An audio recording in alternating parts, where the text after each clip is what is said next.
intro video at some point.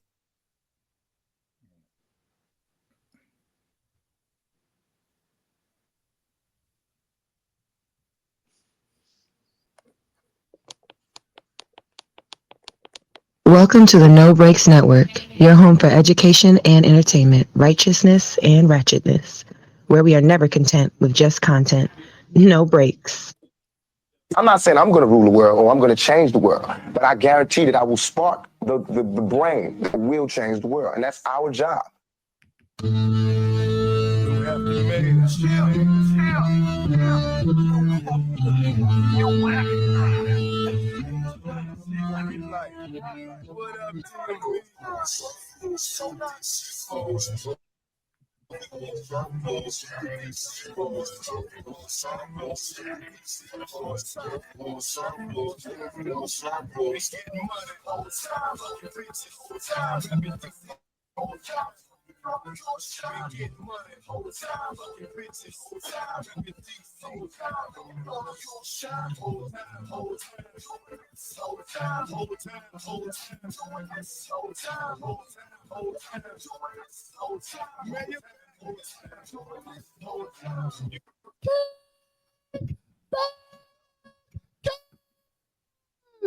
JB, what's the name of the podcast? It's a pod named Kickback. A pod named Kickback. It's like a Tribe Called Quest. You say the whole thing. Welcome back to a pod named Kickback. It is, in fact, like a Tribe Called Quest because you must say the whole thing. I am No Breaks New, the righteous ratchet. If you throw it, I'll catch it. If you got it, I'll match it. Each and every week, we right back at it. I am the Black Savage, the Magneto of my people. You hear me? Shout out to Captain America. Just came out. What's up, y'all? Get Fit with Jack, getting you snatched. I know y'all had a lot of fun for Valentine's Day. Now it's time to get back on track because you got the spring right around the corner. We got spring break, so let's get it in. What's up, Randy? Hey, what's up? It's your man, the Randy T. Man Up Monday is where you find me. We back at it, y'all. Let's get it. Let's get it. Just so everybody's fully aware. I've been drinking. I just want y'all to know. It's going to be one of those episodes, man. It's going to be one of those episodes. Here we go again. A lot of drinking for their birthday. So everybody watch right now in the comments, please tell Randy a happy birthday. Oh, absolutely. Happy born day. We get ready to just turn 61. Let me give a round of applause. 62. He's somebody. He's trying to be somebody's zaddy. Let's get right into a high and low. We're going to throw it right to you, Randy, because since it's your birthday, let's start it off with my high and low drop real quick. Now, high low. Who wants to go first? Hey, so look, the high was, it was celebrating my birthday. Appreciate you, Ken. Appreciate you, fam. And I got to go home to Macon, Georgia to see my fam for the weekend. And, I tell you, this probably is out of all my birthdays, they showed up and showed out for real. Like, they was like, they knew like I had some challenges coming into January, going into February, and just to get home, and ain't nothing like having your family just love on you, come together, you know what I mean? And we did a /Superbowl/ birthday party. We gonna talk about the Super Bowl later, so we'll get there. But man, the high was that, when we normally, most of the time, somebody cut the monkey, you know what I mean? All family gathers. It's going to be one person going to be that one that be like, man, like, why, man? Like, everything was good until you did that. We ain't had that this time. Everybody stayed in the pocket, right? So look, again, shout out to all my Making Nice family. Like, yeah, y'all did y'all thing, man. Y'all did y'all thing. I don't have no low. I'm still riding that. That's what's up. Now I was supposed to get out there. We had some issues with Transpo, but Kenyatta did come through with the wings, right? He did. He came through with the wings. You know what I mean? I I was a little disappointed, you know what I'm saying? Because he could have flew that kite a little earlier and we could have had a plan B. But, you know, it is what it is. We got another 50. We got another 50 to go. It's all good. Ain't no love lost. All right, Jack, already been distracting me with, I don't even know what you have on or what you don't have on, but I'm going to throw it to you. She's about to go straight to the gym as soon as she log off. Right. So my high was actually, I love to inspire. I love to help out people. So I had to do a food order for a funeral this past weekend. So I was just happy to hear the feedback. Everybody loved the food. Everybody loved everything. So that just put me on cloud 9. So I didn't have any low.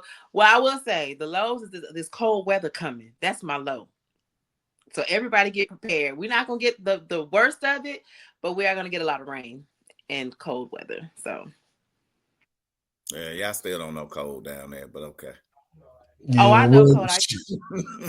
Thursday, the high going to be 34. That's 2 degrees of the high is 2 degrees above freezing. A 34 in Georgia don't feel the same as a 34 in DC. So it feels worse because your mind make you think I'm in Georgia, I'm in hot Atlanta. You'll never think I'm in cold Atlanta, I'm in lukewarm Atlanta, I'm in freeze Atlanta. You think you in hot Atlanta. So when it's 34 here, you be like, God. Hey, you sleeping in your coat? I ain't gonna lie to you. About to take your DC card back, man. Oh man, I hated the cold weather in DC and the snow. I thought I was moving to Atlanta to get away from that. I'm gonna have to move to Houston or Hawaii or something to get away from this cold weather.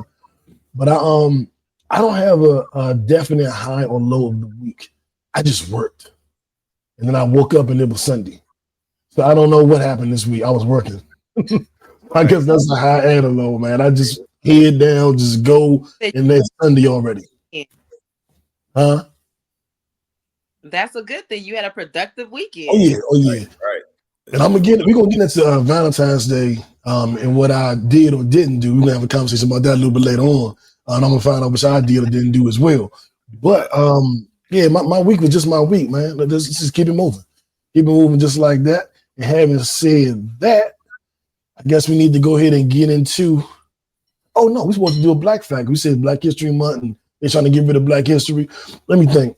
I'll just say really quickly. I'll just name a couple of my biggest influences. I remember it was a T-shirt that had an M on it, and they had like 4 or 5 Black people's name began with an M. And I remixed this high school. And I just remixed it because I couldn't really identify with them per se. I wanted my own people on it, so I remixed it. And it's it was like Martin and Malcolm and and everybody wasn't my personal hero. So I got Malcolm on. Malcolm is one of my M's. Bob Marley is one of my M's. Machiavelli is one of my M's. Marcus Garvey is one of my M's. Who else? Who's another M? Who's another good M? Eminem. No, he's not Black. Can't do Eminem. Sorry. We're going Matthew Henson, the Black man discovered the North Pole. How about that? We're going Matthew Henson. He's honorary Black man. He came up. Hey, I drove down 8 Mile. It gave me a whole new respect for him when I just driving down the street. Like for real. Like this where you from? Mm-hmm. Right. Like, he was living in the trail. But let's bring it back around. Bring it back around. I shout out Pac, man. I think that a lot of people look at Tupac as like he was just thug, he was just aggressive rapper, but it was so much more to him. And I identified with him because we did a lot of the same things as far as how we started in plays, how we started with music.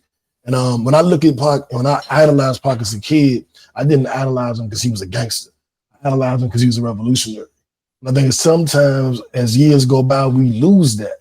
We lose the part of how we felt about Black women, how we treated women in general. We forget that. It gets lost in the jewelry. We forget that the conversations he was having with politicians, that gets lost. You know what I'm saying? We forget that he started the code of thug life, which was an ethical code for people in the street started by different OGs in prison. We will not do random drive-bys where you just shooting anybody get hit. You have to be responsible if you're irresponsible with your street activity. Like he tried to do all that. He died at 25. He was doing all this at 21, 22, 23. I don't know what I was doing at 21, 22, 23, but I wasn't trying to lead a revolution of people trying to clean up the streets of America. That wasn't what I was doing at 22, but that's what he was doing. But this shout out to Pac, rest in peace. And as we move on to our Black Fact, I want to throw it to y'all too. Anybody y'all want to shout out that deserves a shout out this Black History Month? Yeah. Well, go ahead, Jack. Oh, I was just gonna shout out to, and I always mess up her last name, but her first name is Sarah, and this is the beautiful hourglass figure that us Black women have that was idolized by the Europeans back then, because she had a big rear end, her body was shaped, it was deformed to them, but it was actually how we are shaped, and they actually kept her body parts even after she passed for a very, very long time. I think they returned her remains back to her country in 2020, I believe. So and Sarah Bartman. Her name. So definitely shout out to her, because I'm sure she had a hard life. She went through a lot, being ridiculed. And that's all that she was valued at, was how her body looked deformed to the Europeans. So just want to give a shout out to her. Yeah, the first. Hey, shout out to you, Jackie, making Sarah proud. Yeah. That was the first badunka in history. Go ahead, sir. Hey, look. He was talking about in his comedy. Look, is that their ass on their back? Set my cup down right here. There we go. I'm on this day in history. I'm with and this will be you'll like this too, New. That 1923 Bessie Smith. Okay.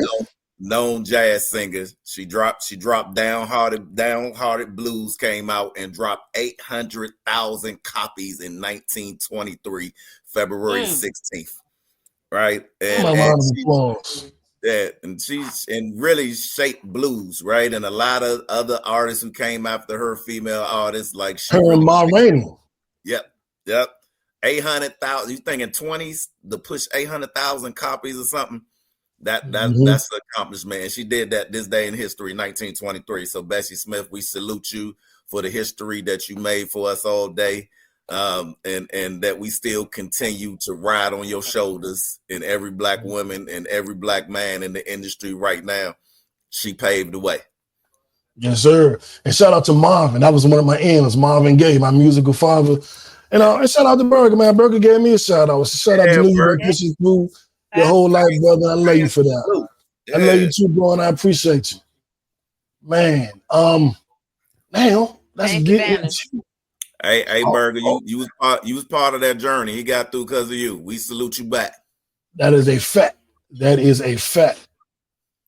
And now let's get into our viral story of the week. And when Kendrick did the Super Bowl and I heard this go off, I thought we was listening to the podcast. I was like, is the podcast playing?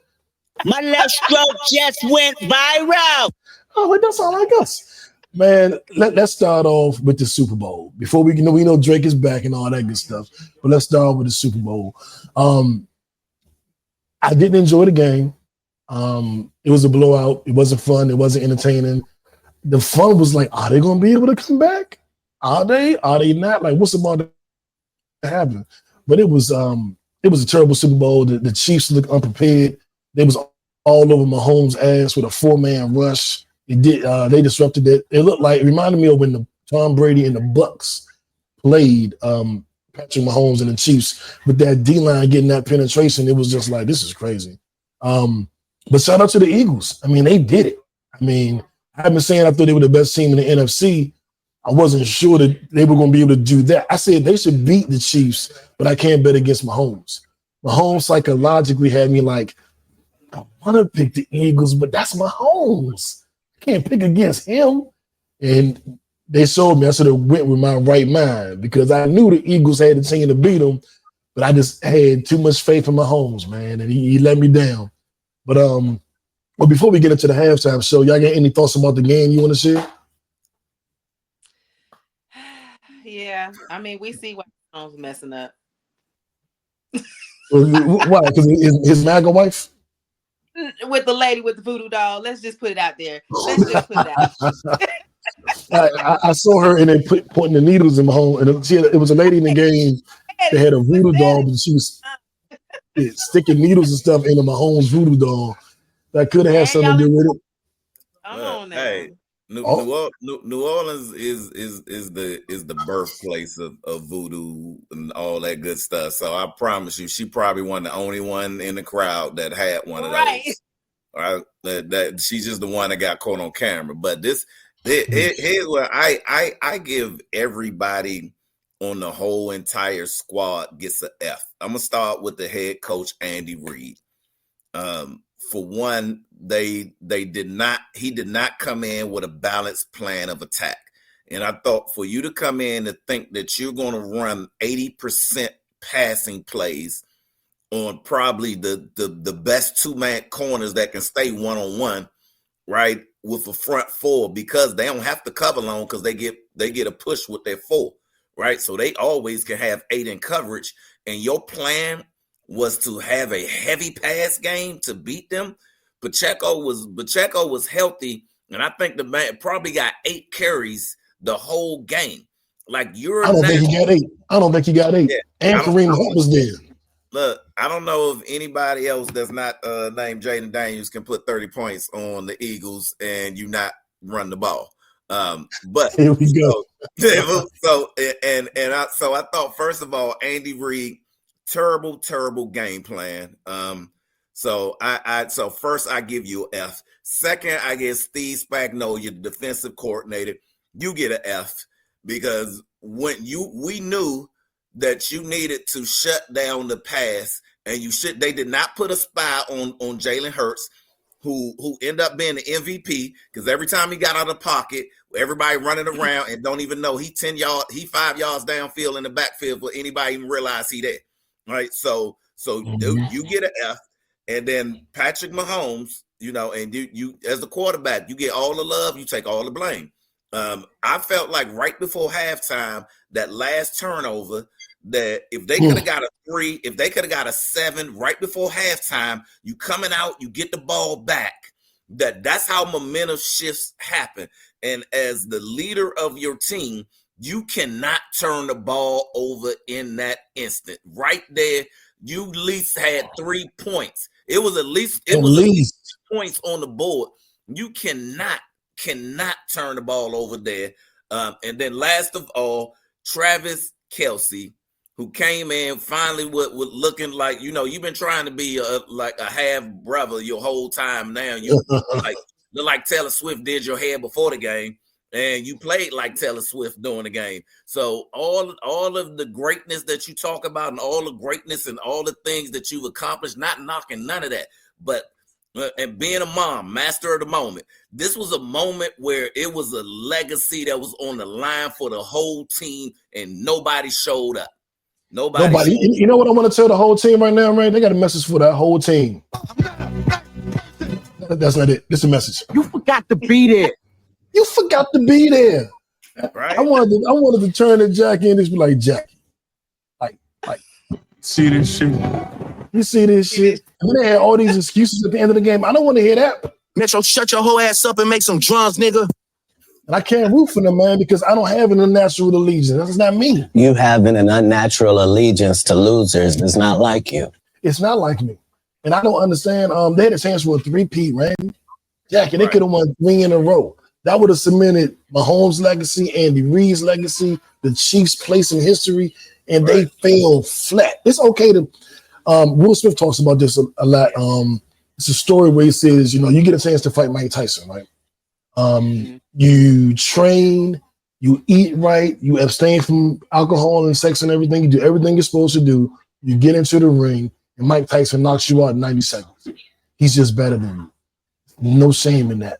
But you get the chance to fight Mike Tyson. You get your homeboy Puka to train you. All you do is drink and smoke the whole time. You show up to the fight late. You show up drunk. You get in the ring and he knock you out. That's a shame, because you lost not only to Mike Tyson, but you lost to yourself. And that's like the way of the world. It's one thing to lose to the world. The world will beat you sometimes. It is what it is. Nobody's perfect. But to lose to the world and to your lack of preparation, to lose to yourself as well, that is truly a tragedy. And I feel like, based on what Randy, what you were saying about the coaching and the game plan, the Chiefs truly lost to the Eagles and to themselves. Yeah. Jack, put a pretty bow on this. How you want to end this Super Bowl topic before we get into the halftime show? Let's get into the halftime show. Drop the mic. Move on. All right, and I'm gonna play this again just because it's his voice. My left stroke just went viral. I watched the halftime show. Me and Jack was texting. You see this? You're not gonna do that song. Yes, again. Let's see. We did that one. We did that one. So we just all into it, just like, oh, he did this, he did that. And I thoroughly enjoyed it. I walked away going, that was pretty good. And I went on about my way. I started seeing people saying they hated it. And I started seeing people saying, I loved it. It was the best ever. And I was like, I don't feel either of those ways. That's too extreme. I thought it was good. I didn't think it was the best. I thought it was good. I definitely didn't think it was bad. I rewatched it. And Randy said in our chat, I watched it twice, and that's when I fell in love with it. Let me watch it again. I watched it again like on Wednesday. And I just paid close attention, trying to see everything I missed. Did I miss anything? What is that saying in the crowd? What is he doing with his hand right there? What lady's shoes is that? I'm trying to break it all down. And I'm just as bad as everybody else, because every conspiracy theory thing they're saying, the lowercase a mean A minor, it didn't. That's not what it meant. That's his record label logo. We just was making shit up. We were just making shit up and passing it around like it was a code, like it was a hook in the house at an office party. Just passing it around to everybody. All this misinformation. But I love the Uncle Sam character played by Sam Jackson. I love what that represented. I love the fact that he was performing on a PlayStation controller. I love that it resembled Squid Games. I love that it was life is a game, and you got to play the game to get to a certain level. Because Kendrick played the game. Now I say, I'm not going to do that. I'm not going to play the song until I won everybody over. Hit him with a little love song. Hit him with a little, same thing with corporate America. You go in there and you're nice. And yeah, sure, we're going to handle that for you. Absolutely. You get to a certain point, and it's like, man, you know what I'm saying? You let your hair down a little bit. So you see, he should have left them bell bottoms in Compton. Those were Celine jeans, man. Those were Celine jeans. And just so you know, he was wearing Deion Sanders shoes, primetime shoes, Celine jeans, and that jacket was his record label, and his chain was record label, all that good stuff. But yeah, I didn't get the bell bottoms. It's not really my thing. But looked like a tutti frutti. But I did appreciate the messaging, and I love that I walked away. It was black. It was unapologetically black.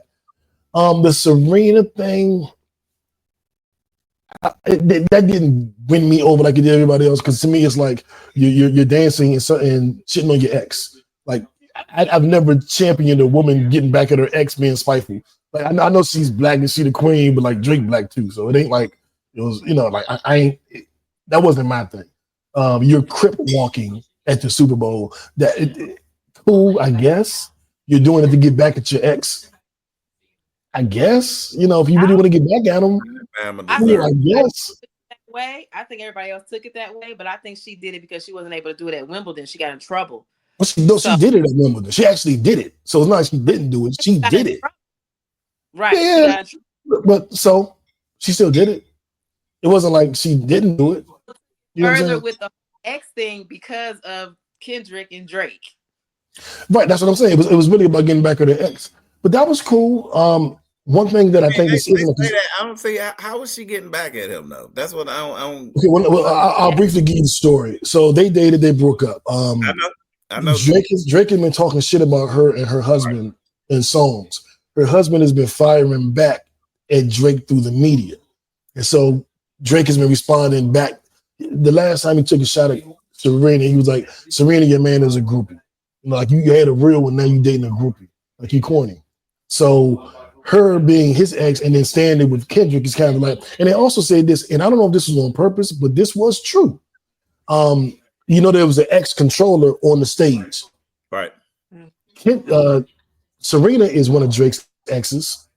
So that's the ex-controller, and Serena, that's two exes. SZA is one of Drake's exes. So that's three exes. What you got when you got three exes in a row? You out. Tic-tac-toe. I mean, you won. Yeah, I thought that was kind of cool. Like he had three exes in a row. Kendrick put them three up. But there was it was a thing where I think I loved it when Serena came out. Man, that was a moment for me. Jackie, what were you just saying? Because we didn't hear nothing you just said. I'm with Kenneth on this. I think the Serena thing was a Compton reference as well because they both from Compton. I think everybody else took it and ran with it with the whole X thing and all of that. But I really think it was more of the fact that she got in trouble when she did it before at Wimbledon, and also that she's from Compton, and it's just what they do. It's from Cali. Y'all outside mind if y'all think that she ain't do that to get back at Drake. That wasn't no spiteful stuff to Drake. Give me a break. I think more of probably Kendrick and his team, but I don't think Serena was like, oh yeah, we gonna do it. I don't think she was doing that. If we are beefing, like I always tell y'all, the analogy was like if it was a beef with another podcast, a podcast tried to destroy me, and y'all like, I would do the podcast. I don't see an issue. Like, and then I would cut you off. It's the same thing. If you're my ex and this dude is trying to destroy me, and you're doing something with him, then that means you made a decision. But let's not be naive. If you dated somebody with you, Serena's in a peaceful place. She ain't worried about what these little boys playing about. No, bullshit. If you know, no, that total bullshit. If me and you were in a relationship, and let's say we don't know Randy, and then Randy comes around trying to destroy me, you're gonna just go do a video with him? You're gonna be like, no, that's my ex. We're cool, and you're trying to destroy him. I'm not gonna just be cool with you. I don't know you. We don't know each other. The only way we know each other is because you want me to come and do your show. But I'm not gonna do your show because you shitting on my people. Like, let's not be corny. Let's not be corny. Like, no, that's just real nigga shit. I don't Hell no. My ex ain't gonna do nothing with somebody trying to destroy me. Come on. Let's say that's realistic. I'm kind of in the middle. That's crazy. Y'all sound crazy. You sound crazy. That's like me doing the whole show. I know what's going on behind the scenes. I know the subliminals, but I'm gonna ask Randy because I know Randy is from the same place I'm from. Of course, you can crip walk. That's what it's all about. Randy not knowing what I'm doing, what I'm putting together. That doesn't mean that that means he's dumb. That means he's dumb. How did he not know? How does he not know? If one of my exes got an enemy, right? Like a real enemy, not like cute little, they don't like each other. My ex-girlfriend has a real enemy that is trying to destroy her. And that enemy asked me to do her show. I'm not doing it because I know what she's trying to do to my ex. Even if I don't like my ex no more, I'm not doing it because I'm a man of integrity. Don't know that. Y'all sound crazy. What if you? I would know. Jack, you can't be that. Jack, I hadn't spoken on it. I'm going to pay you the compliment of assuming you are very intelligent. I know you. If somebody is trying to destroy you, and I go side with them, you're going to be like, damn, Lou, why would you even want to stand next to somebody like that? Listen to what I'm saying. So you actually think Kendrick and Serena had a conversation? He was like, yeah, I want you to come on because we finna fuck Drake up with this show. He could have said, hey, based on the Olympics, I want to give you a platform where you could dance. He could have said that. Said it to me, I'm going to be like, I appreciate it and I respect it. But I know what you and my ex got going on. I'm not getting in the middle of that shit. I'm a grown man. I don't play kid games. I'm not getting in the middle of it. Kendrick could have said, this is only to celebrate you, queen, and this has nothing to do with your ex. I'm going to be like, I'm good. I'm good, love and joy. I'm not getting in the middle of that. You done call this man a pedophile. You done did all this. I'm not getting involved. Beef. Like it's bigger than Kendrick and Drake. That's how you view it. I'm a different caliber nigga. I never view it that way. But we different. We've already said that. I'm not doing nothing with nobody that try to shit on my peoples. I'm just not doing it. I cut off one of my best friends because she said something bad about one of my boys. Don't talk about my peoples. Don't come to me with gossip about my peoples. You are now cut off. I'm built different. And I don't expect everybody to be my caliber. And I do see it like I'm on a higher level because I look at it that way. I don't do messy little corny shit. I'm almost 50 years old. I'm not doing that dumb That's shit. why I don't think Serena did for messy shit. It was definitely messy, but y'all got to go ahead. Moving on. What y'all think about it? I wouldn't do no corny shit like that. I'm built different. Randy, what you think? I think y'all made enough comments on this. I think y'all made enough. I think y'all talked about it enough, and we got enough. Look, but I've been mad at Drake since the Serena Slam, for real. Because I felt like him being, I watched every match of the Serena Slam, and I felt like him being there jinxed it. And I was like, I will never forgive him. Before the beef with Kendrick and everybody, I will never forget Bama, because Serena was on the edge of history. And I feel like his Bama tail being in the audience blew it for her. He blew it for her. And she'd been with the white dude, then he'd have been quiet in the audience. The camera wouldn't even look at him. She would focus on the match, right? But now Drake at the audience is like Taylor Swift at the Chiefs game. Every cut scene, we looking at this light-skinned Bama in the audience like, why, man? And he looking up at her like, and just like, come on, like, man, come get out of here, man. Like, look, that's why I ain't forget all that other stuff after that, man. Serena Slam, I'm going to blame Drake for that for life. For life. I ain't mad at you. There you have it. Y'all heard Randy. See walk on that Bama. Because she should have been walking at the Serena Slam. One match away from history. Just like the Chiefs was one match away from history. One match on somebody that she done beat before. Yep. Yeah, man, y'all took me back. Let's move on. All right. So we're now speaking of the devil. Drake dropped a new album. I got a new album in the mail the other day. You want to hear it? Here it go. So Drake dropped a new album with Party Next Door. It's called "Sexy Songs for You." It dropped on Valentine's Day.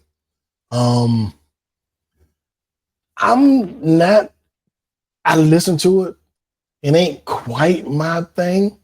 But one song that did, of course, grab me was a song where he's talking about the issues that he went through with the battling, and called "Give Me a Hug." And a lot of people were kind of speaking about the song. That's what you that's what you were referencing. Right. I saw it on his face, so I thought you wanted a hug for real. I was like, do I need to call cuz? Like, right. So many people. You just you don't know how many people begging for hugs. Like, what's happening? What's really happening? And for real, I want to shout out everybody, because so many people was responding like, "I'm here for you." I was like, "The fuck is going on?" Thank you, I guess. And I realized it was because of the. I'm like, nobody heard the song with me. Like, what just happened? But I guess everybody was at the All-Star game, man.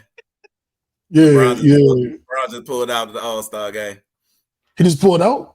Yep. Pulled out. Whoa, pause or something. Ankle sore. Okay, I ain't mad. I guess let some youngsters play. We should have pulled out earlier. Then she wouldn't have got pregnant. But whatever. That's neither here nor there. But he needs more. One of the youngsters could have taken his place. But on the song "Give Me a Hug," he does Just the Battle, and it's the only real rap song on the album. The album is a bunch of R&B songs. Like, I guess, look, you know the line that Kendrick says, "I don't like Drake when he acting tough. I like Drake with the melodies." I kind of prefer Drake when he acting tough. I like when Drake talk his shit. And this song is one of those songs when he talking his shit. I do like some of the melody Drake. I do. But I don't know if this album for me. Drake don't really make music for me no more. I was a fan, but like the last 5-6 years, I'm always listening to his albums like, oh, he don't care about me as a fan. like J. Cole makes songs for me. Kendrick makes songs for me. Drake, I don't know who you be talking to. I be listening to it like, I want to like it. It just ain't really my thing. And I think that's this album too. It just ain't really my thing. But Give Me a Hug started a lot of controversy because he's addressing the battle, addressing the beef. He addressed Joe Budden. He addressed Melissa Ford. So he went through all of that. And it's a controversial song. And just for everybody that thought that Drake was falling off, he's now the most streamed artist of 2025. He had the most streamed day of 2025, dethroning Kendrick just 2 days prior. Kendrick broke the record on February 12th. Drake broke it on February 14th. So he didn't die. He didn't fall off. He's been the most streamed artist for every single month of 2024 and 2025. So the battle hurt him, I guess, in the hood, but it didn't hurt. It didn't hurt his pockets. Didn't hurt nothing else. Man, Drake ain't never had no rep in the hood. It ain't hurt him there. Exactly. Well, boom. It solidified what we already knew in the hood. Like Slim. Exactly. But you know what's funny? I was talking to my man Shmee, and I was like, the boy back, he got a number one. He was like, well, who thought he wouldn't? Right. I was like, that was on the internet talking about Drake is done. All the blog sites saying it's over for him. He'll never bounce back. And he was like, who will say something like that? And I was like, dog, they've been saying this for 6 months now. It's over for him. Then nobody want to hear him no more. Da, da, da. And I'm like, and he couldn't believe that people were actually saying that. Like, they really said that? I'm like, yeah, they really were saying that. And he was like, well, they're stupid. I was like, well, that's not the point. The point is they were saying it. And the first thing he dropped goes to number one. The Give Me a Hug record is number one on the charts. And his album is the fastest streaming album in of 2025. And on Apple, it's the fastest streaming album to number one in history of music. So he back, and I don't even like the album. He never left. And this battle, if anybody know, I'm not a Drake fan, but I do not knock his hustle. Drake can make a hit, right? And people always talk junk about him, and I'm not a hater. I'm not a fan either. But because people's like with the Ghost, if we went back to like the history of hip hop, if you didn't write your own lyrics, if we was back in the 90s, you would never make it. When it got out that you don't write, like ain't nobody listening to you. Won't care how good it sounds. Like nope, ain't no airplay, right? But hey, I still give it like Slim. If you can just write for me, and I still gotta go lay it down and make a hit out of it, that's an artist. So I give him that same way. Like I say it like, and I'd give the analogy. I was talking to somebody about this the other day, and I was like, I get an analogy of like professional wrestling, right? Professional wrestling, we know it's all acting, it's all, you know what I mean, that everything is scripted, but they are the best athletes on the planet. Like they don't have an off season. They had 365 days, 7 days out of the week. They jumping off of top ropes. Just get in the ring and jump off the top rope 10 times on your back and see how you feel. And get up and see how you jump from standing straight up onto your bed. Yeah, right. That's enough. So I respect this craft and his hustle and always have. And like he know how to make hits. He know how to make hits, period. Whether you love him or hate him. So like even with everything that Kendrick did, so all of us who lost respect for him as a person, it didn't tarnish his career not one bit. It didn't even touch it. While a lot of this was going on, he was still selling out concerts everywhere. While Day Night Like Us was number one on the charts, he was still selling out tours where he was still selling out shows at the same time, right? So he never fought. That's the media, and you know what? There is no bad publicity when you a star. There's not. It's not. Even with said the pedophilia or whatever, it was still women on the front row, still screaming his name, throwing panties on stage. They still like pedophilia me. I mean, we learned that from R. Kelly. People still blasting R. Kelly music. So, hey. Jack, talk to us. Well, Millie Vanilla back in the house. I can listen to R. Kelly again. Let's say that again, Jack. Jack, what you say? Oh, yeah, we saw how. If Millie Vanilli came out right now, they would have made it. But Burger said he's people. You're all people, Burger? Is that like I'm every woman? It's all in me? What does I'm people mean? He said it's every woman. It's all. I don't know what he mean by that. I'm people. I think I'm everybody. It's all in me. I'm people. I'm people. So, I'm what people. would you give the album out of 5 stars? What would you give the album, Drake's album? Ooh, that's gonna be rough because I didn't like it. I tell you what, I give this one song 5 stars. Give you a hug. Let me skip through it a little bit. I'm different. I feel like you and Drake did singing take a minute, take a deep breath, have a little bit of patience. Listen, you amazing. You the inspiration. You set the bar for the next generation. You Neo in the Matrix. These niggas just Nemo in the ocean. Small fish making kids feel emotion. Using you for promotion. Bulletproof door so heavy, got me rolling around like a dignitary. Funny how it's only bitch niggas that are waiting on. This girl face so pretty, I can only think of fucking missionary. Fuck that, make a beat switch, turn the hoes up, give a million to him. Right now, I got so many villains booked, I'm like a villain to him. Dirk's boy told me Marvin's Room was his favorite song, he was drilling to it. 1,000 niggas rapping murder shit and like 10 niggas that'll really do it. Savage, you the only nigga checking on me, when we really in some shit, bro.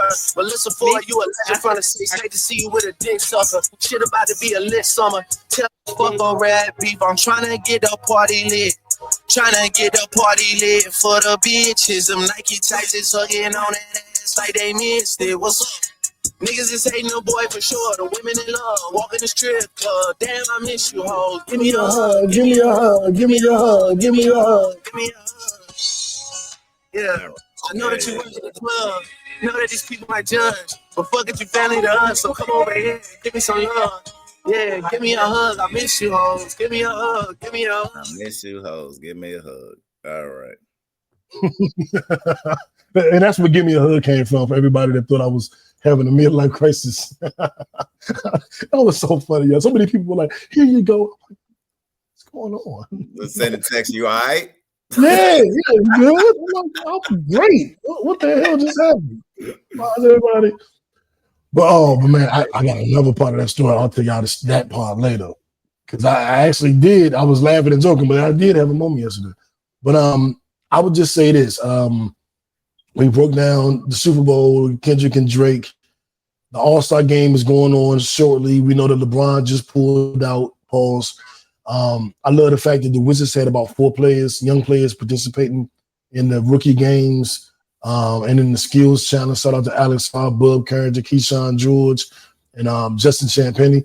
I mean, the dunk contest, Mac McClung, white boy won it 3 years in a row, and he's just creative. He's special. He's really creative, man. Like he put some thought into those dunks. And shout out to Stephon Castle because he did some great dunks. He did. But next, Mac McClung, they just didn't look great. Like we know that he switched hands. That was an amazing dunk. But Mac jumped over the car backwards and landed and failed and tumbled, and you just can't beat that.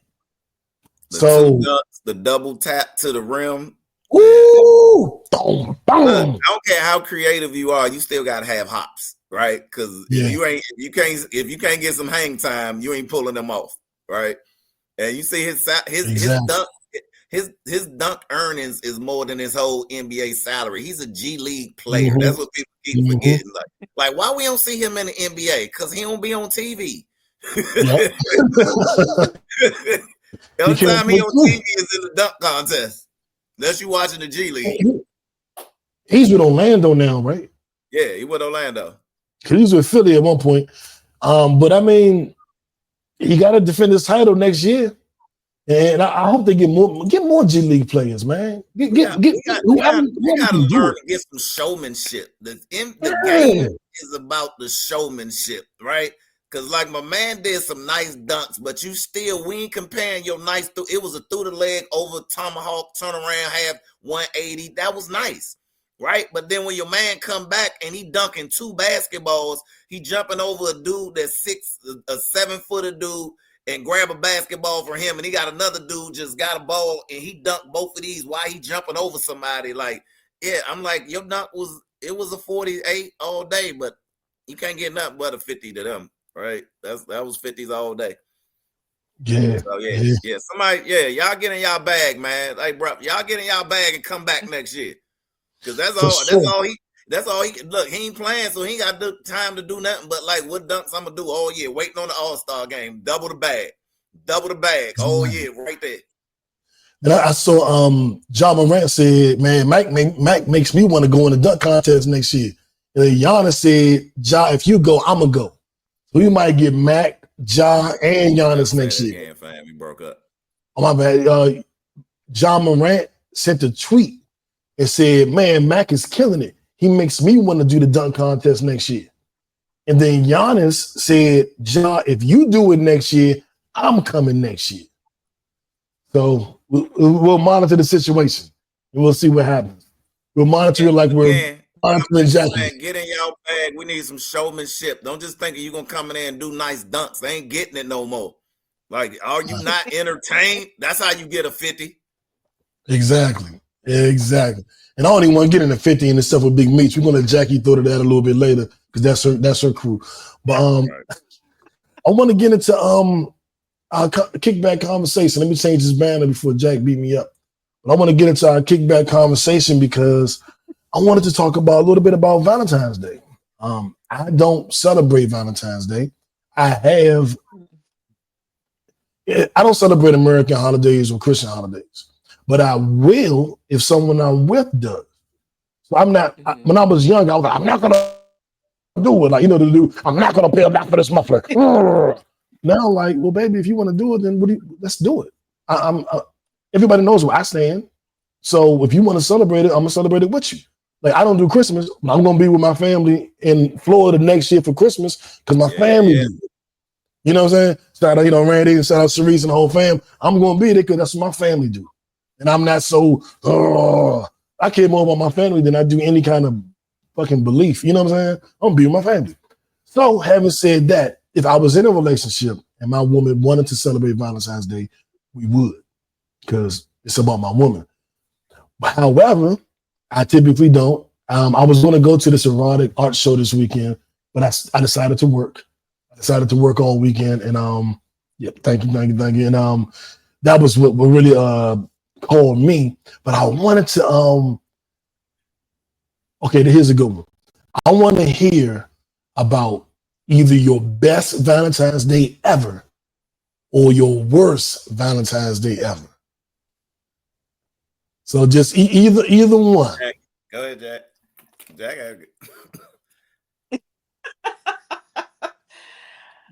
Jack went to my Valentine's weekend with that workout shirt. Jack, who's that workout shirt sponsored by? We hear from Jack the whole weekend. She had a good Valentine's Day. Mm-hmm. Got the little red hair for Valentine's Day, little red, purple look. We see you. That girl glowing. I've never had a worst day, but I have had a best Valentine's Day. Okay. And it was the whole weekend. I was taken, surprised. Had a whole weekend planned out, flowers, candy, and all of that. And I'm not a big person on flowers and teddy bears and all of that. Because I'm just so more practical. I like we can do other stuff than that because that's only gonna last like a week or so. The flowers. So, but I mean, it was romantic. But again, I'm with you, New. I celebrate because my kids, of course, I got them things. But I'm not a type of person where I'm not the female that's gonna be like, oh, I gotta take everything to work and show everybody what I got for my man and all this and all that. It's just, I'm just not into that. I'm more of Valentine's Day should be every day. So leading up to that day, I mean, because you could be gone on the 13th. So what does Valentine's Day mean to you? But if you're getting love every day, that's just something that y'all might want to celebrate if you want to, for the hell of it. But I mean, it should be every day. You should show appreciation to the people that you love in your life every day. Agreed. I agree. Agreed. I think for me, I used to be Mr. Valentine's Day. I did before I got married. And it wasn't that, and let me be clear though, it wasn't that I got married and just stopped doing it, right? It was that my partner at that time had no value for it, and that probably was one of my worst Valentine's Day. Was like one day I'm doing my same, my thing. I'm going all out. I'm doing flowers, candy, big teddy bears, balloons on the wall, rose petals. All that planning romantic night. Then I'm a chef, so I'm chefing it up. Like you getting homemade, all of that. And did one Valentine's Day, I did all of that. A lot of stuff, and like I'm looking at some stuff that I was really thoughtful about, right? And then I come in the next morning, I see it all on the closet floor, right? Flowers in the trash. And I was like, yo, and then the conversation was, then they explained to me how they didn't get into Valentine's Day, and none of that means it's a waste of money. What was the comment? Right. So I'm like, I thought, especially with women, it's always the thought that counts. That's what I was, all the women taught me who raised me, but obviously not anymore. But she made this, but the statement was made that you just said, show me love every day. And we got to spend money on this one day. All right. So after years and years, of going through that, it just became another day. Right. It just became another day. And I think this was my second Valentine's Day being a single man again. But I had fun this Valentine's Day, you know what I mean, with some people who believe in just, not in the commercialism of it, but hey, like it's a day of love. So let's just get out and show some love with all the people, right? And that's what we did, man. It was reminded. So I agree with both sentiments, like Jack, and show love every day. But look, if it's a day that people out in the street and just showing love, you ain't got to subscribe to the commercialism of it. But I want to partake in it. You know what I mean? Let me get out with all this love going on. You know what I mean? And get in the environments with everybody out. It's the one day of the month that we can go out in pink and they don't think we represent pride, right? So yeah, let's do it. Yeah, and so for the record, everybody who was with me on Valentine's Day, I appreciate you. Okay, and I appreciate you hanging out with your man on that day. It was awesome. It put the L back in love and the V back in Valentine's Day. So you had a crew with you. You can call it that. No, it was something like that. Okay, cool. Like I said, I didn't go to the erotic show. The erotic fashion show. It was it up somewhere. I was like, new polying it up somewhere. I was like, a poly party somewhere. I was going. I was going to cover it. I was getting footage for the podcast. I had a couple of my homegirls that was going to go with me. It was all set. And then my agency put out a promotion, a special bonus for the weekend. And I was like, get this money. I can go spend money or I can stay home and make it. And I thought about it for a minute. And I was like, we got to start the year off like that. We starting the year off on the grind. So I said, I'm not going. I hit my homegirls, I'm not going, but I'll still get y'all in. I'm just not going. But I wanted to go to, since I don't celebrate it, haven't really celebrated it. I think one year I was in a new relationship, maybe 20 years ago, whatever. I took a young lady to Morton's, and they rolled out the red carpet for us, and that was like probably one of the times that I really did something. But my best Valentine's Day was something that wasn't even intentional. I was chasing this woman. And I say chasing, I mean, well, I'm saying chasing. It was somebody I wanted. And I wanted for a long time. And we would cross paths every now and then. And I'm like, hey. And then one day we ran into each other. We had a little conversation. And we started trying to figure out a date, what day we could go out. And we were like, shit, maybe next Friday or something, next Friday, Saturday. I don't know. She said it, or I said it. One of us was like, that's Valentine's Day. And then to me, I don't celebrate this. So I'm like, it's Friday to me, whatever. And then we agreed to do it. And I was like, oh, is this going to mean too much to her? Now, hold on, let me think about it for a minute. And she said she didn't care. She wasn't tripping. Cool. And I had a homegirl. We used to do hot yoga, Bikram yoga.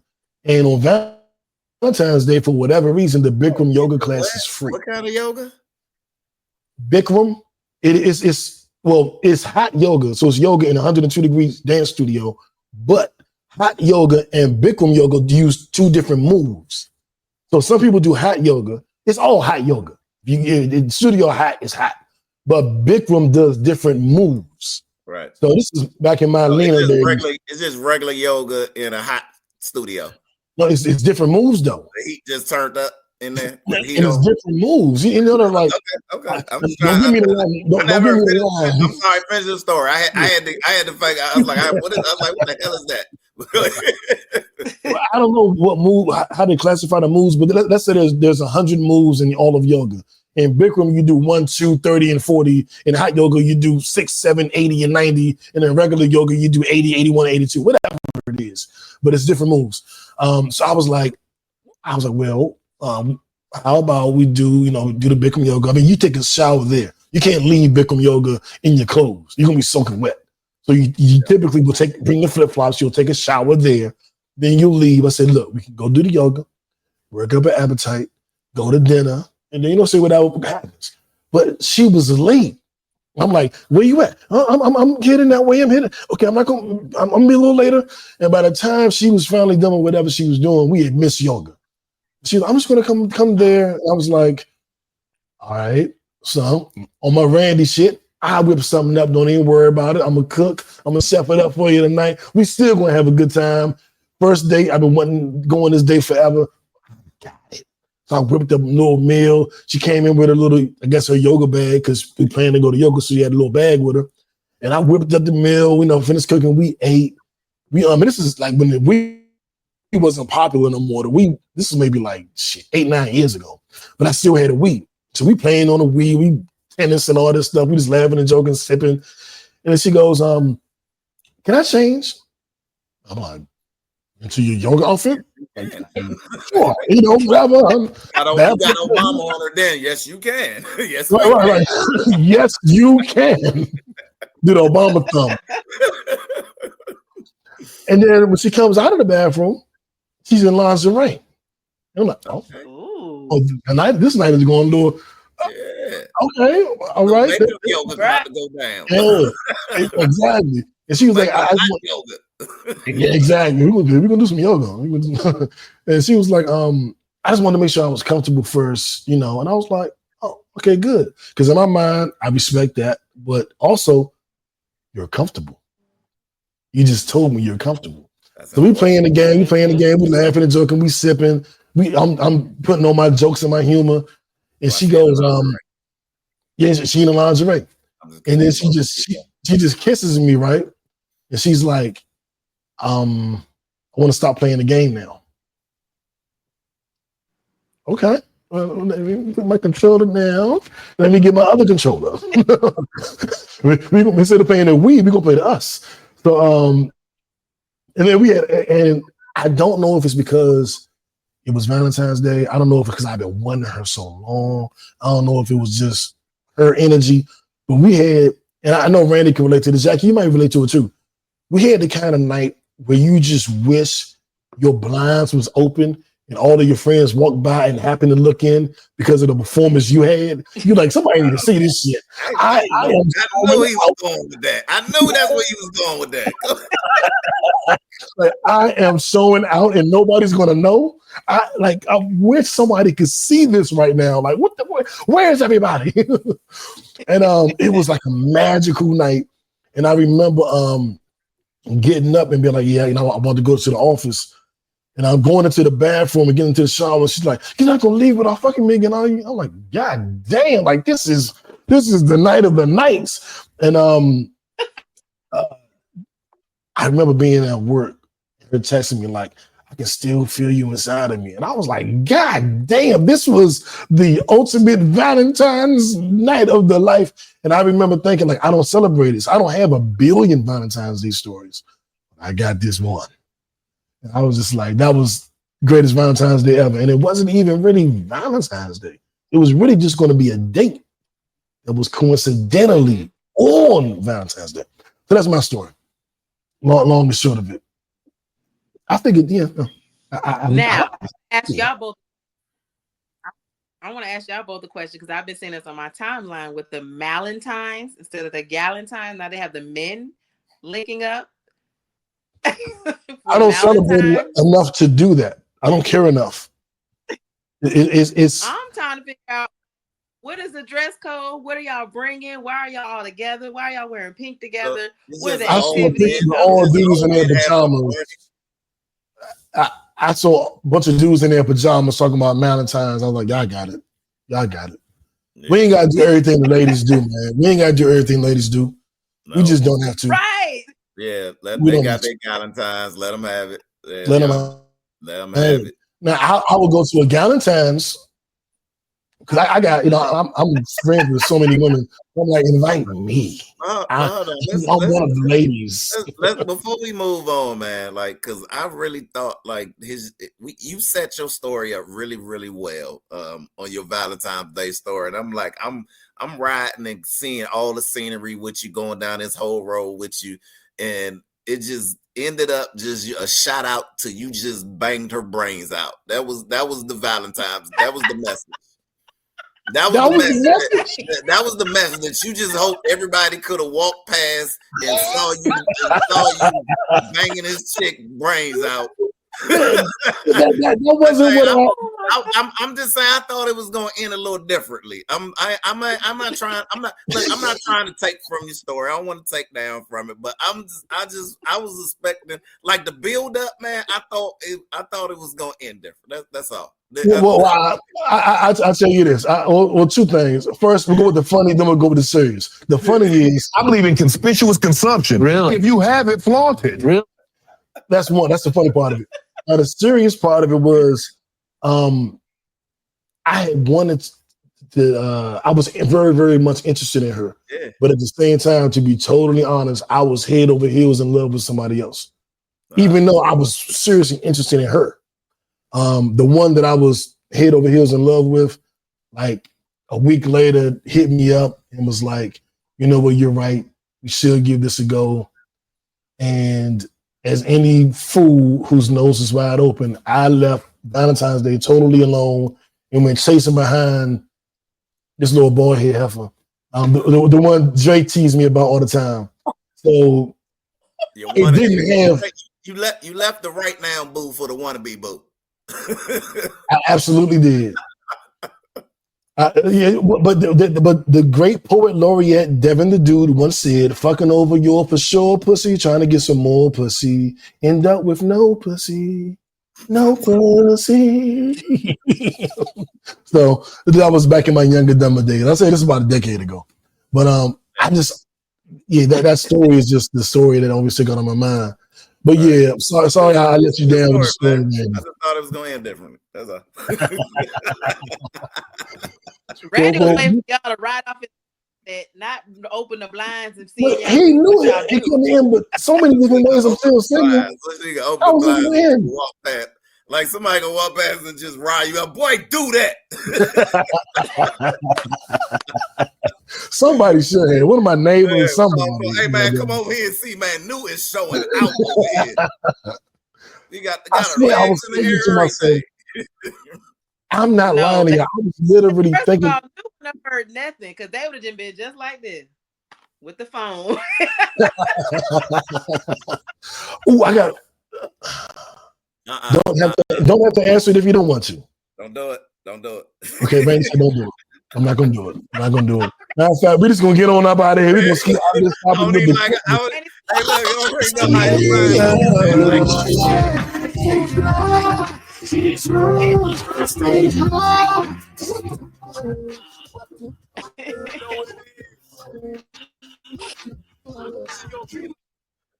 Our what the fuck story of the week.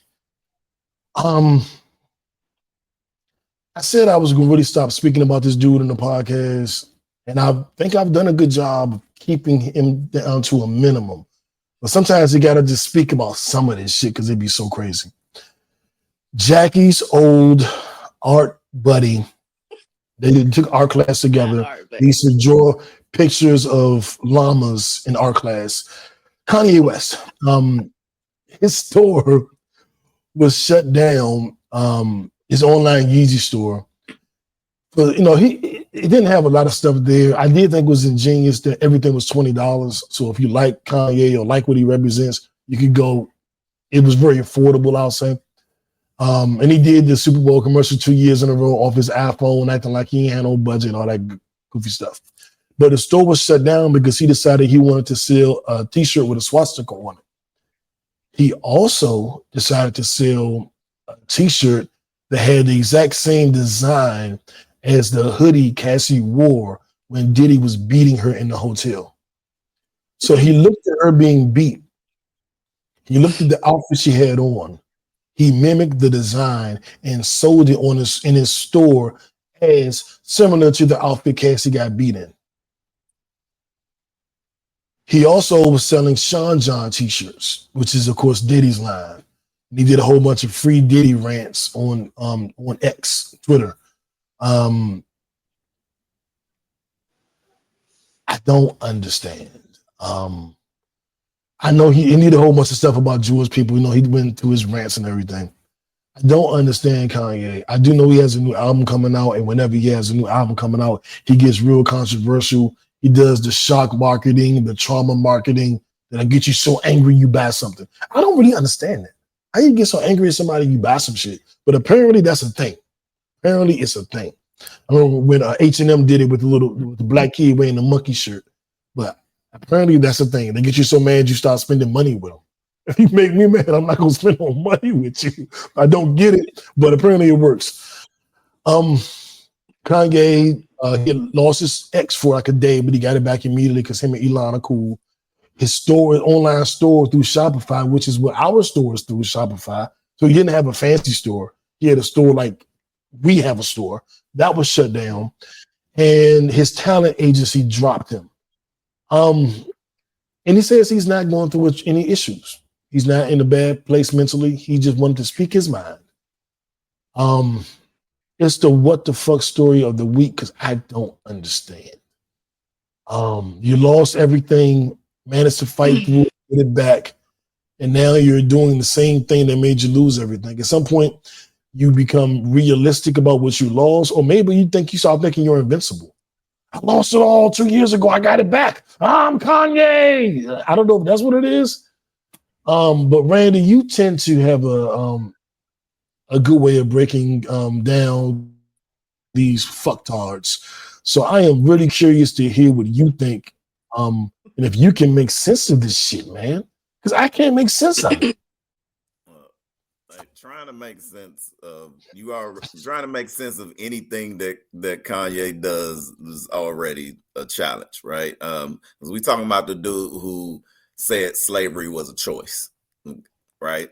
Right. So that statement for me will forever cement to me the sentiment and the mentality of this man.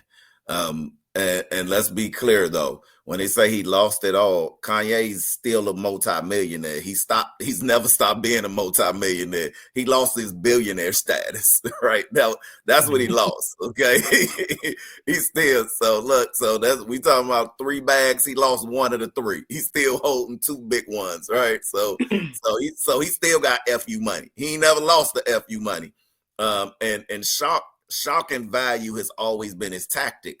And the people who subscribe to it, that's why you say you don't understand how it works, because people still will overlook his antics because they consider him to be a genius, a talented music hit maker, which he's made some songs that has shown that are really, really good. And he is a very talented artist when he's focused on being a good artist and all the stuff besides, right? But where I will like that to do that, right? This is to me the next big bad worst thing he's done. The saying that slavery was a choice, that was for one. Now you alienated all black people, our whole plight for our forefathers and sisters that came before us who was not a choice to be here, who was stripped from their land and people, their culture, and we have not fully recovered from that, right? Over 400 years. So now you take the next group of people who plight can similarly parallel ours and go to the Holocaust, which some Jewish people will tell you that they feel the Holocaust was worse than what we went through. And I'm not going to compare one trauma to another. It was bad for all people, but it was not good. It was like, if you're not familiar with the Holocaust and what the Jewish people went through, like that was terrible. And it was, and the swastika, which you're showing, you wanted to put up a symbol, something that symbolized the pain of a whole group of people, some of them haven't recovered. I mean, a lot of them still doing really, really good, better than most of us. But anyway, that's still like now you want to bring that pain. That don't exercise the pain of what some of them went through. It's some families that's never recovered. They've never found their families again. Some of them was wiped out. And for you to take that moment to want to find a way to profiteer off of that makes in my mind you are sick mentally. That any way that you want to do that, and like I was like Slim off. I kind of got over the and kind of looked past the black thing when you made a gospel album. He sung some stuff to my heart. I was like, okay, maybe he trying to find himself. I know he bipolar and all this stuff, so maybe look, I'm always gonna give us another chance, right? But with this, like this, it's just antics, right? And for whatever reason, for whatever cause, it does not matter, man. Like he just need to go away. I'm with that one right there. That's cemented to me. I could never be a supporter again, not ever, because now you've alienated two groups of people who have went through the worst plots of their life in history. Now you've made bold public statements on both slavery and the Holocaust. Come on, man, you out of here, man. I don't even want to talk about them no more on the pod. That's it. I'm done. Yep. Jack, wrap us up. I agree with everything what Randy is saying. Gambia, pay close attention to Jackie right now. If you're on YouTube, Gambia, come back. Yeah. And take a look at Jackie. Jackie did all of this for you, Gambia. Right. Gambia. Listen. I agree with everything that I feel exactly I'm gonna say on his go on his being sick mentally, like Randy said. I don't think he is truly healed from or is healing from his mother's death. I think these outbursts has a lot to do with his mental capacity. I don't think he's getting the help that he needs. And you see it being shown in the antics that he throws, the temper tantrums that he throws, whether it's for the album, whether it's just to get attention, whether it's just to showcase his woman in a derogatory way. It's hurt people. And I just hope and pray that one day or somebody around him convinces him or get him on a healing journey, because I think that's he's never been on a healing journey. I think he's just suffered and he hasn't had anybody to really vent to, and he really hasn't handled his situation with losing his mother. And ever since he lost his mother, we've seen him just sporadic everywhere trying to find himself. So I really just hope he gets the help he needs. Well said. I hope he do as well, but you can't keep blazing the path and get healed, and it's gonna be a lot to come back. The bridges being burnt. You burning bridges. You burning whole cities down on the way. And we ain't gonna keep giving you a pass because you crazy, nigga. We all crazy. So ain't no passes for being crazy. I'm crazy too, nigga. Fuck. You know what I'm saying? Like we gotta stop letting people pass off this. He has I have mental health issues too. I found my mother's dead body when I was 11. It fucked me up. My mother died too. Give a fuck. Grow up. Be a man. Change. Heal. There no more passes for that shit. No more passes for that shit. We grown. Now, when he was 15, we could let it slide a little bit. He's 20, 25. You kind of go, he's still a kid. This man was 50 years old. He lost his mother. At least he had his mother all them years. I lost mine when I was 11. But I think that's on the flip side is always expect him to act crazy and that's just Kanye West. We don't know. There's no push for him to get help because it's like, that's just Kanye. That's just him. And that's another thing we got to stop doing in our community. Thank God for the people around me. I've said that my circle has changed so much, but one thing that hasn't changed about my circle is people will hold me accountable to my bullshit. And I'm so grateful that I have people that will do it. Every now and then I'll be like, because I'll see people now hold others accountable, and I'll be like, y'all just let them do anything. Would you tell me if that was me? They're like, yeah. And I was like, please do. Don't have me out here looking crazy. And they don't tell me, because I have friends in the family that they're like, that's just them. And they won't say nothing. And then I'm the one that says it. And I'm the bad guy to everybody. You always got something to say. Because somebody got to love you enough to tell you, dog. You tripping. And I'm grateful that people that have pulled me to the side like, what the fuck are you doing? I'm like, what I do? Like, you don't remember that, or you didn't do that, do you remember last year? Whatever the case is. I'm just grateful for people that will pull me to the side like, don't stop. And Kanye needs people that will pull him to the side, but he also has to be at a certain level where he can receive that. Because you can tell somebody all day, and they're like, no, I am Kanye. I am king of earth. And you know, they don't listen to a damn word you say. So it's got to be twofold. But the first part has to be somebody has to be willing to tell you. And then you have to be healed enough, emotionally mature enough to receive it and then to act on it. So it's a few steps. It's not an easy process, but we grown. We're supposed to be on that journey. Yep. Somebody else will need somebody to put him to the side. We'll talk about him in a second. So dumb. You are really dumb. For real. Trump has made a mockery of his second presidency. I mean, he has done things. He's fired people and brought them back. I have, on good authority from people that work in the federal government that are considering this buyout, he's disrupting lives. He's disrupting the country. It is a lot going on. People are working and not sure what level of quality of job they're going to do. They don't know if they should try to save something before they leave. Like, it's some real shit going on in the federal government. And they're being told, you know, in 2 years, you take this buyout or we're going to make your life hell. And then some people are like, I'm just going to take it because I don't want no trouble. Then some people are like, but if I take it, what happens to the country? If I take this buyout? Trump is basically saying if you are not MAGA, you have to leave the government. Leave your government job, whether you're in the FCC or whatever department. If you're not MAGA, you have to go. And people are torn. I've worked in the government for 20 years. Not me personally, but people that I know, that I talk to, that have explained it. And I told them that I would speak about this, that have explained this to me. I've been in the federal government for 30 years. Do I just leave now? Like, what am I supposed to do? They're forcing us out. If we don't abide by what he's saying, they're inching away at our benefits, inching away at our leave, inching away at our pay. Like it is a real thing going on. Trump wants the entire federal government to be MAGA. Anybody that didn't vote for him has to go, is the mandate. And people are just sitting there with like, what do I do? Like, do I take the buyout? And then people are saying that Trump and Elon Musk have done it. Like Elon Musk did this with Twitter when he arrived. If you're with me, you can stay. If not, everybody leave Twitter. And then some people say, well, I'll leave. I don't want to be here. And they never got their severance pay. And some people say, well, I'm going to stay. And then they were pushed out the door. And since Elon has the whole Doge thing and they're going behind the government and reviewing all files and financials, they're like, is this going to be a real thing? Or is this the same shit he did over at Twitter? Where he just forces people out the door. They don't get their money and they're just stranded. And that's what we're facing. And this idiot fired, what is their name? The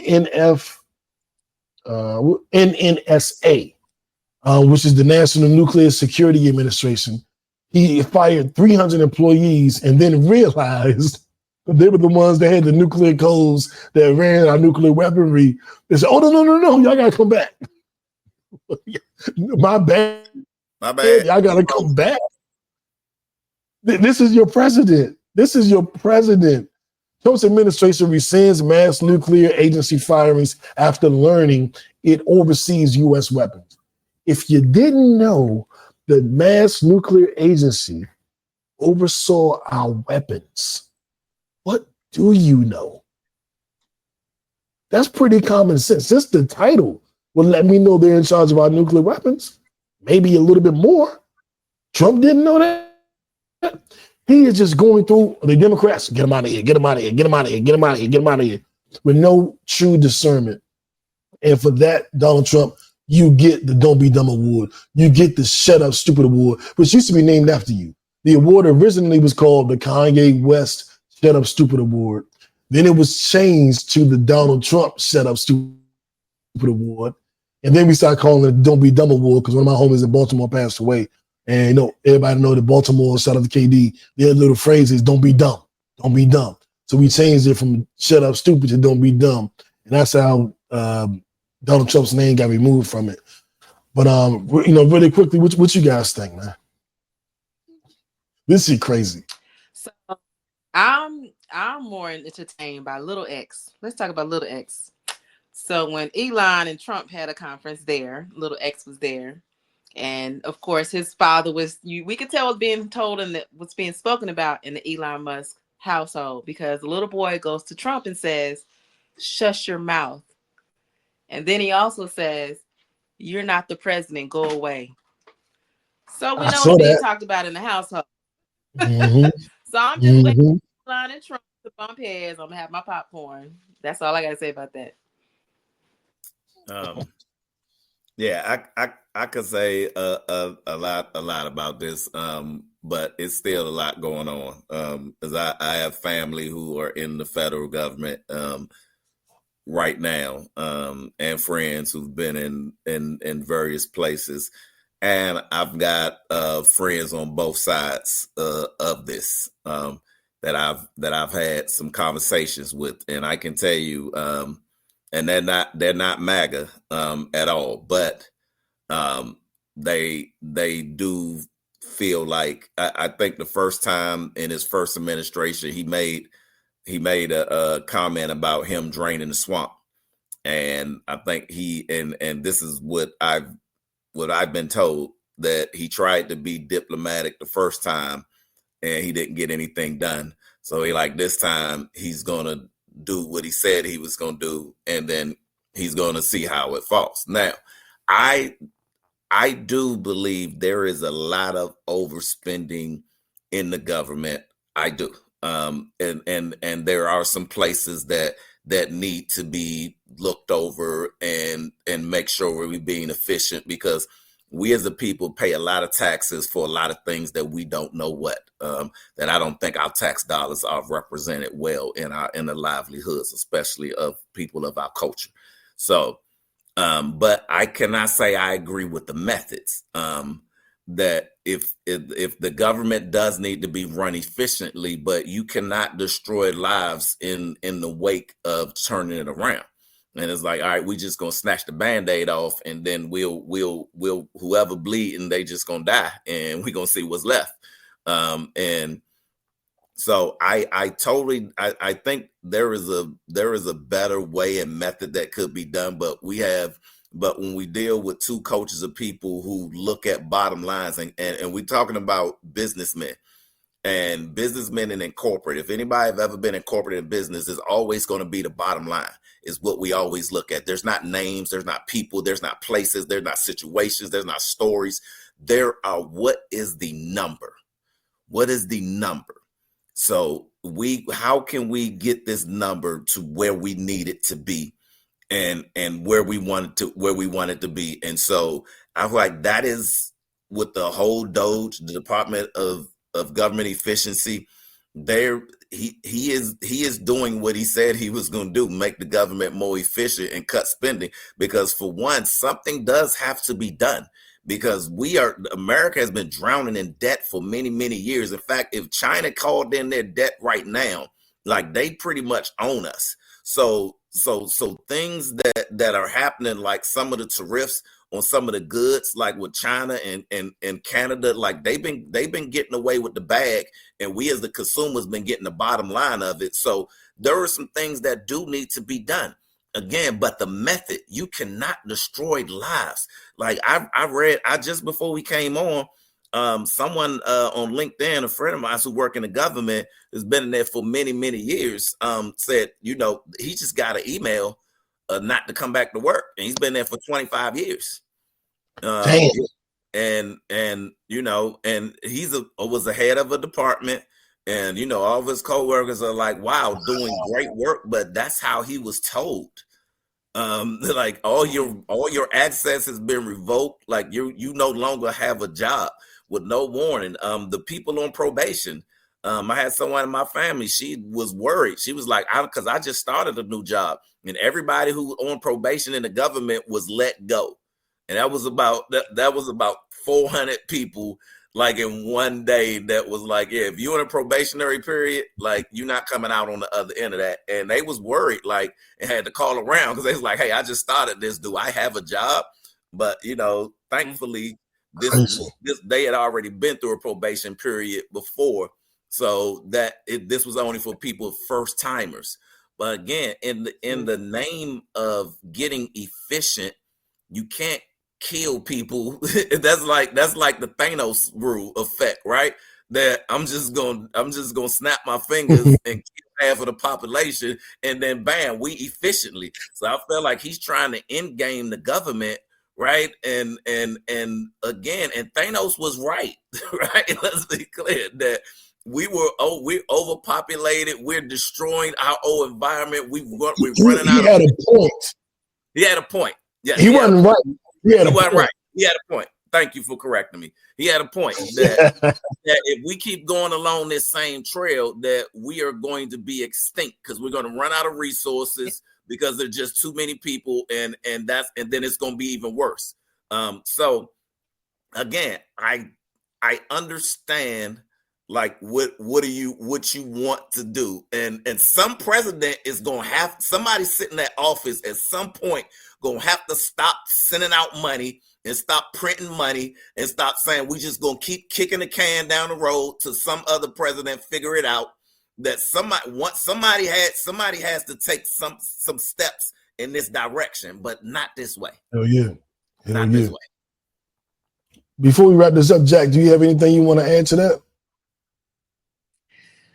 Everybody, get yourself together. We've been taught to be self-sufficient before all this computer technology came into play.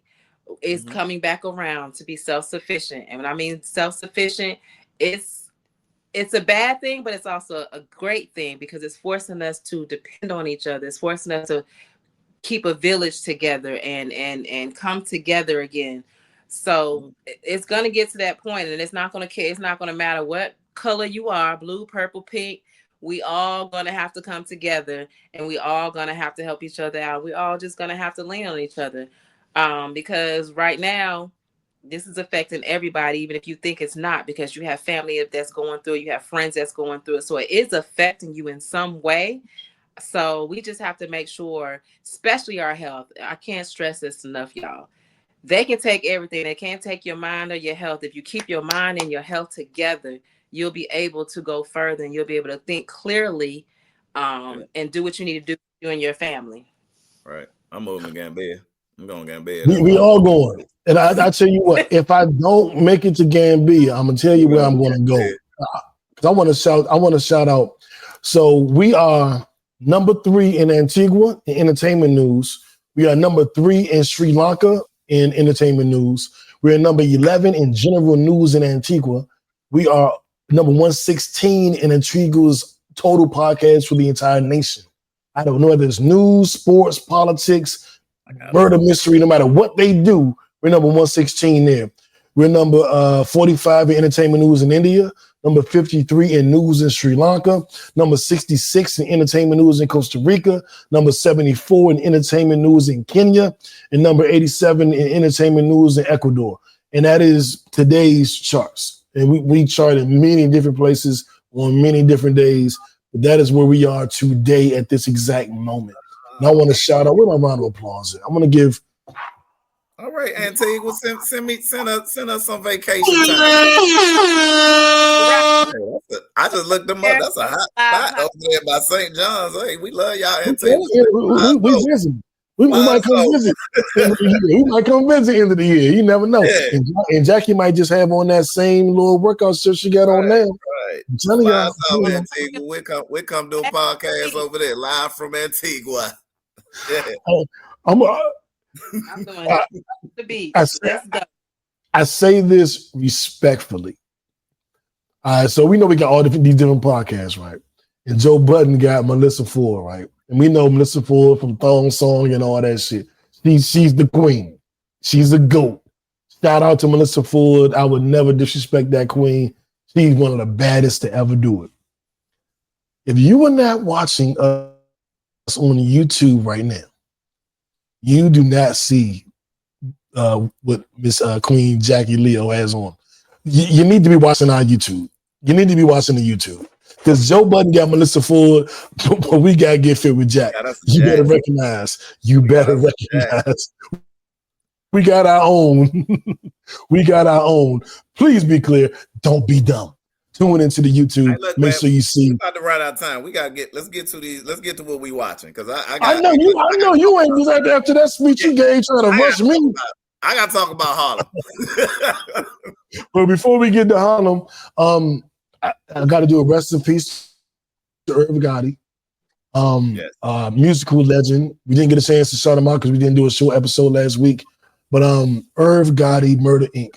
And I'm gonna keep this brief. My man Keys, rest in peace to Keys. His brother is Chink Santana. Chink Santana is the guy that did Ashanti's first album, a bunch of Ja Rule stuff from DC, DMV area. My family knew them. I was introduced to Keys.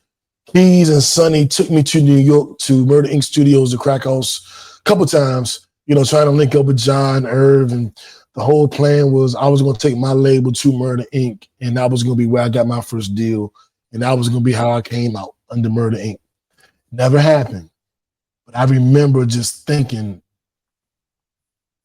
like, the excitement of working with Irv Gotti, working with Ja Rule, working with Ashanti, and having that be my intro to the game. I'm gonna tell you how it really was. My girlfriend at the time, I called her a father and was like, look, I'm, doing my little thing, but I'm about to really get serious with the music and I'm about to fuck with Irv Gotti and Murder Inc. And I want to marry your daughter. I just want you to know what I'm gonna be doing with my life.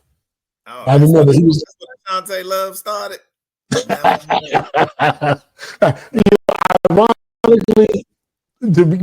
Ironically, I didn't look at her that way then. It was like 8 years later when I was like, Ashanti thick as hell. When did this happen? And then all that love affair started. But I want to shout out to Irv Gotti for giving me for assisting in my ability to dream. My dreams were so much better because I thought that he was going to be the person that put me in the game. And sitting around, driving to New York from DC, smoking and drinking in the car, like, man, God, they gonna have us. We're gonna all have Bentleys, nigga. We're gonna and as weird or whatever that may sound, to be in the car driving to New York to go fuck with Murder Inc. and thinking about everything you may get, that shit kept me going in them dark days, them dark nights when nothing felt right. I'm driving back home. I did have a nice house, a nice car, pool in the backyard. I had some regular people, nice shit. But I was like, but when we would get with Murder Inc., this ain't gonna be nothing. You know what I'm saying? And I tend to shout out people who encouraged me to dream, that gave me the ability to dream. And Irv Gotti was definitely a person who gave me the ability to dream. So rest in peace, Irv is murder. And rest in peace, homie. And before we get into Harlem, one quick thing, and I'm gonna direct this straight to Jackie. I'm gonna look at Jackie when I say this. I'm gonna read it to you, Jackie, because I want to make sure you hear me clearly. Jay-Z has been absolved of all charges in that case with Tony Busby. Diddy's charges were dropped as well, and Russell Simmons' charges were dropped. Jackie, I told you my nigga was righteous. Oh, Russ, come on, Russ. Don't come here. Stay over there. Stay over there. I don't know what's going on in the back. I don't want to know. So for the record, for the record, Jackie, we ain't talking about background. We talking about foreground. Jay-Z innocent. Charges dropped. Not only were they dropped, but now Busby's being sued by Jay-Z. You don't get to just drop the charges and walk off and crawl into a rock. We suing you. We're gonna take you for everything you got because Blue Ivy performance in the Mufasa movie debuted. I had to decide: do I go to the premiere even with these charges and support my daughter, or do I stay away to prevent her from getting negative press? You put me in a position as a father where I didn't know what to do. Busby, Jackie, Jaguar, all y'all. Oh yeah. So yeah, back up off my man. Back up off my man, Jack. I don't want to hear nothing else about, they're going to see about Jay-Z. I got my popcorn. I don't want to hear it. Innocent. I still got my popcorn and I'm still watching the show because it ain't over. It's about to be over from Busby, though. Yeah, what she said. He about to lose all his money. They might lose that. They come for that license. He going to the bar. Yeah, yeah. You know the bar he gonna be at? The one on Cheers, where everybody knows your name. That's the only bar he gonna be at. But having said that, Randy, it is time to get into what we have been watching. Netflix and chill. What does that even mean? We're gonna start it off with Harlem. My only thing I'm gonna say is you put a show on. I love black women. I don't just love pussy. I love black women. So you put a show on TV with black women, I'm going to watch it. You know how the racist dudes like, some of my best friends are black. Some of my best friends are black women. Like, I just love black women. So I'm going to watch it. I'm going to study it. I'm going to champion it. And that is just who I am. That's who I'm going to be. But that does not mean that these shows are above reproach. Harlem, I thoroughly enjoyed it. This last season, I felt like it got into a little bit of the insecure Issa Rae bag where there was some toxic shit going on. But before I go any further into that, I want to hand this over to Randy because he definitely has something he wanted to say about Harlem. And before he goes, Megan Good, I love you. Go ahead, Randy. Man, I'm glad you started with her because she's the worst character on the show for one. Now I'll tell you, man. And look, I'm gonna finish it. I'm gonna support y'all, but I'm gonna tell you, especially, and I don't blame a lot of it on it because sometimes they just acting out with the director, right?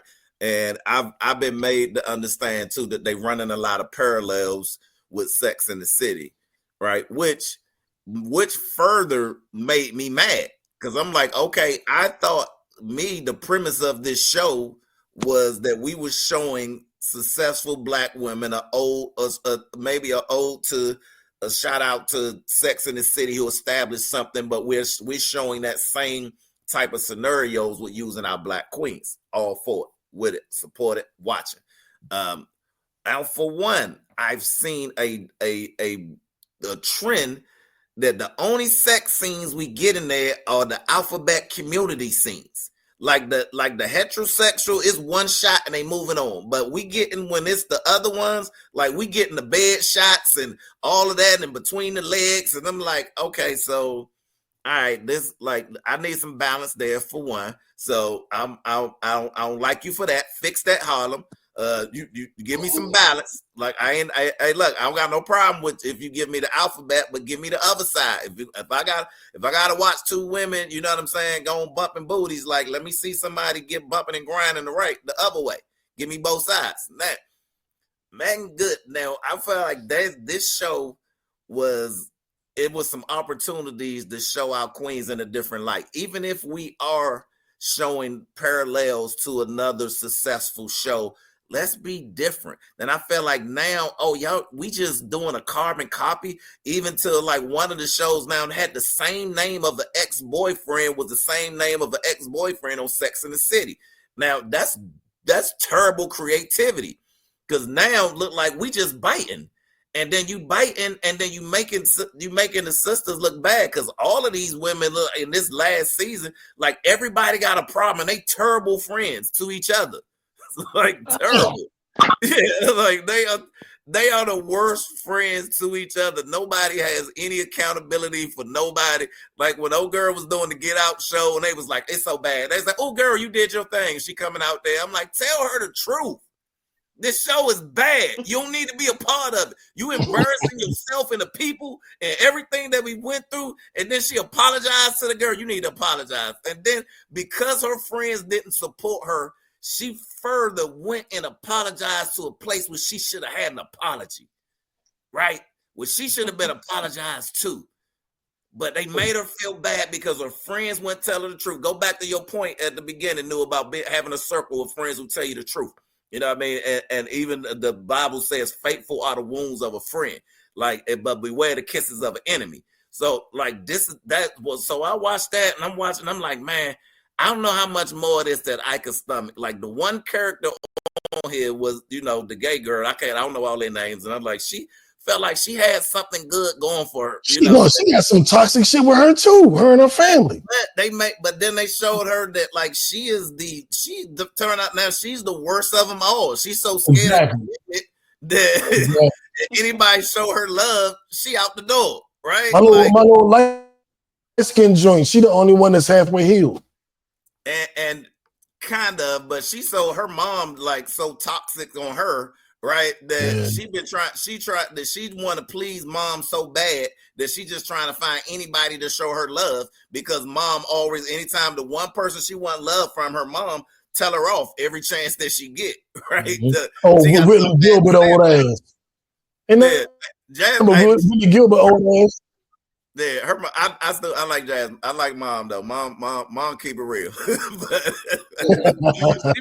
she might, even though she a terrible mom, she probably the only one on there that keep it real. Her and Whoopi Goldberg, them two might keep me watching. I hate all the girls. Like I don't like, especially Megan Good. She is the worst of them all. She went and blew up this man's wedding, and then they had the nerve to try to blame him for it. Zero accountability. Like it was your fault. You was going into a marriage and knew you was still in love with me. Like you showed up on the wedding day. The wedding day. Like, hey, but I'm not trying to track y'all people. Watch Harlem Show. Make y'all support the sisters. Make y'all own opinions. But I blame it on the director. Like she do better. Especially as I found out you taking parallels from the show that you supposed to be. I'm thinking this is our black. I heard this was the black version of it. You are carbon copying. You are carbon copying scenarios. Somebody told me like this is the same. They did that on Sex and the City. They did that on Sex and the City. It was the same thing. It was the same thing. Like really? Now I'm unimpressed. I'm gonna tell you. I watched Sex and the City because I made the statement earlier. I love black women. Let me be honest. I just love women. I love all women. You watch Sex and the City, that's what I was thinking.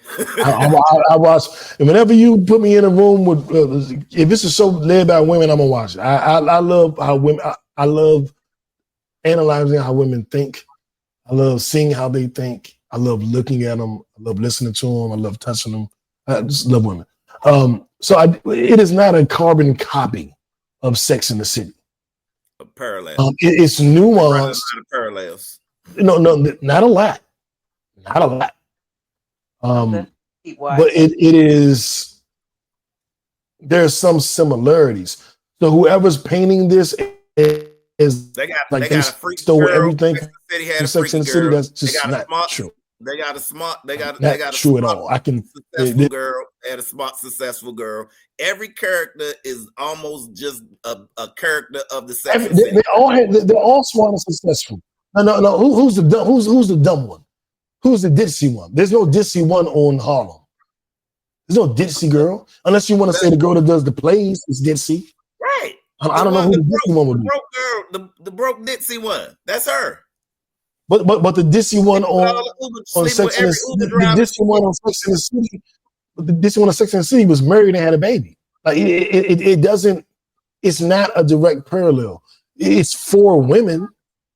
But I said they're running a lot of parallels.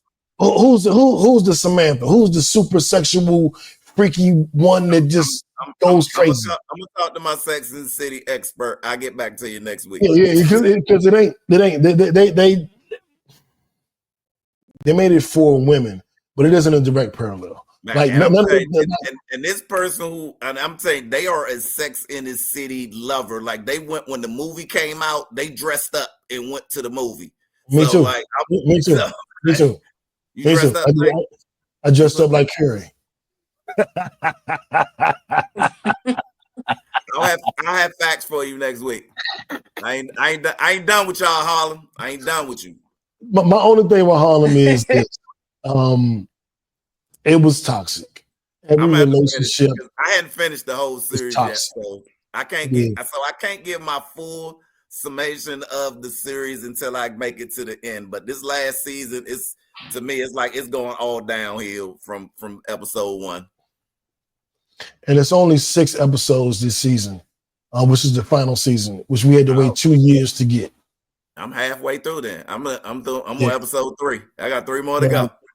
I was highly disappointed behind that. That it was only 6 episodes, but I'm glad they ended it properly. It didn't just not come back. They gave it a proper ending. Don't give me the ending, Jack. You got to watch it so you can get in on and the thing is, they rushed it because they knew they only had 6 episodes. They knew the network wasn't really behind it, so they had to end the story the best way they could in these 6 episodes. So a lot of it was rushed. A lot of it felt rushed. A lot of it viewed rushed.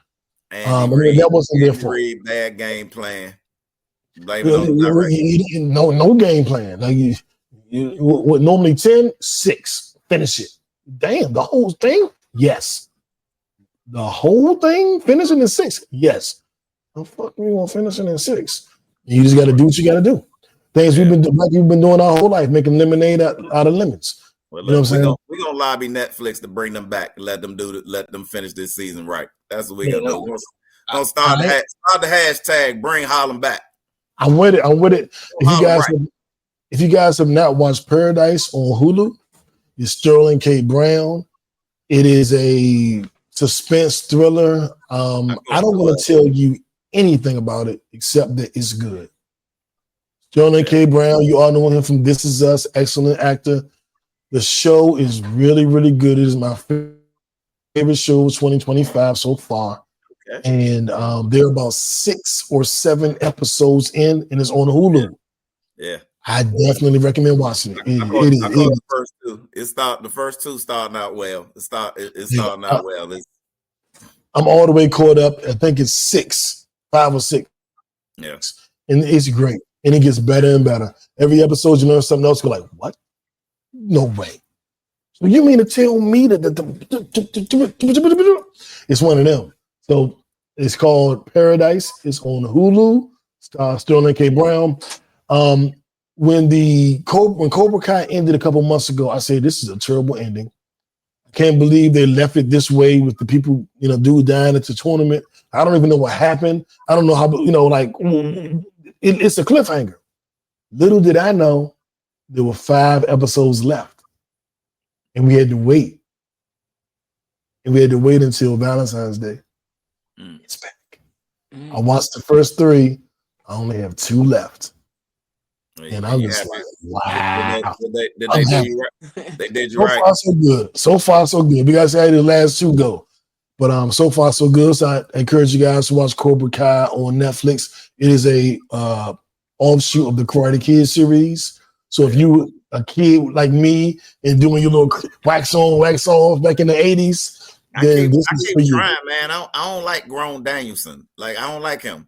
Every show I see him on, like, I'm big man. I want to punch you in the face for real. Like I mean, he's such a punk in this show. Like, man, like that Mr. Miyagi taught you nothing. Mr. Miyagi be so ashamed of you right now. They did some CGI stuff, but Mr. Miyagi is on the episode. He's on episodes. This was not the wax on, wax off stuff that he taught you. That what you teaching right now, man. Yeah. I think I got stuck. I didn't finish season 2, man, because I wanted to fight him. I was like, you some real stuff, man. Every season they bring back characters from the actual movies. Huh? What'd you say, Jack? I gotta catch up on Cobra Kai. I haven't been on it. I have to catch up with it. Yeah. Well, I need you to watch Harlem. I need you to watch Harlem, Jack. We need to catch up on Harlem. We need a female perspective on this. So we can surmise this right. That's what I want you to watch. Y'all next Sunday. All right. Yeah, catch up on that. Y'all ain't telling me change the banner to Netflix and chill. But yeah, I just changed it. Having said all of that, let's get into our orgasm segment so we can get up out of here. Big Meech canceled his concert. Jack, I'm throwing this to you. As one of the founding members of BMF yourself, was him going against 50, was it just like the worst move ever? I'm gonna be honest. I talk about loyalty a lot on the podcast. I wouldn't have been Serena Williams going against her ex Drake, or the most common story is like somebody trying to end me and y'all go do their podcast. Like, I would never do it. I'm cutting off anybody that does it. And I think with Meech, it's just like, if I'm 50, I gave your family a show. I made your child the star of the show. I put money in y'all pocket. You come home and you start being lovey-dovey with Rick Ross, my enemy. I just said it earlier. You can't fuck with nobody that's trying to destroy me. You can't be cool with nobody that goes against me. I am going to destroy you. You will become my enemy. That is how I view the world. That is obviously how 50 views the world.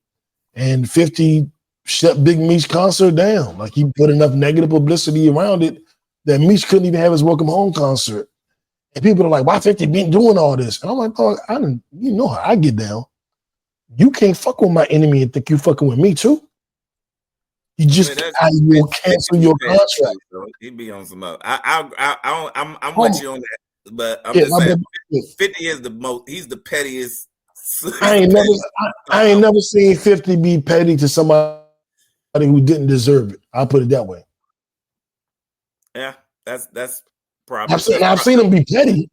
Yeah, that's probably. I mean, there's probably some truth in there. Yeah, and that's just what I stand on. Like, my principles, my values, my norms, my mores. Like, I ain't fucking with Serena. Like, Serena, you gonna dance with my enemy? Like, I'm not. I don't do none of that shit. I stand on what I stand on, and I look at 50 the same way.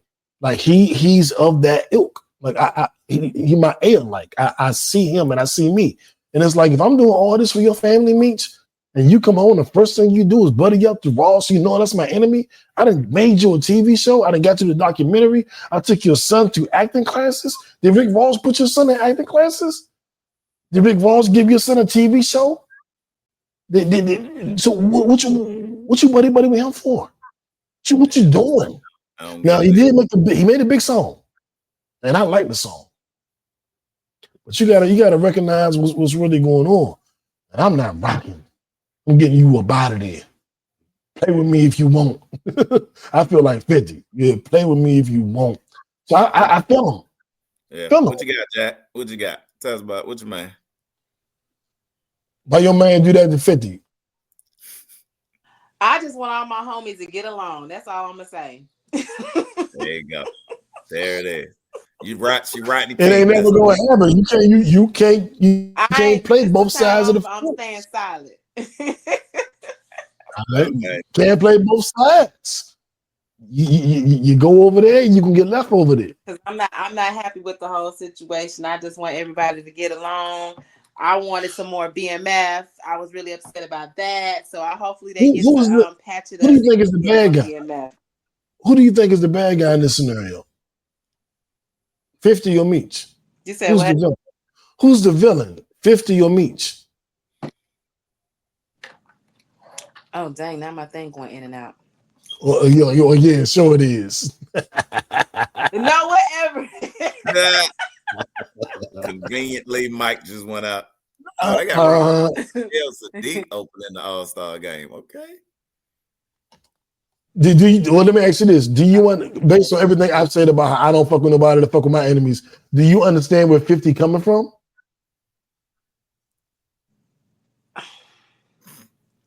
I don't. You don't? I don't. Oh man, we gotta say that for next week. Yeah. I'm gonna tell y'all how a Pod Named Kickback. I'm gonna tell you right now. This is how a Pod Named Kickback is gonna break up. Jackie gonna fuck with somebody I don't fuck with, and she gonna be so confused that all her numbers are blocked. Like, I just talked to them yesterday. I don't even understand what happened. And I tried, my code didn't work. I tried to log in on Sunday and I couldn't get in. I don't understand. And then she go hear Randy. Randy, could you get in? Yeah, I got in fine. We did a whole episode. Well, how come I couldn't get in? Remember when New was talking about the Big Meech and 50 thing in the Serena? And he kept saying, if you fuck with my enemy, he gonna cut you. Get it now?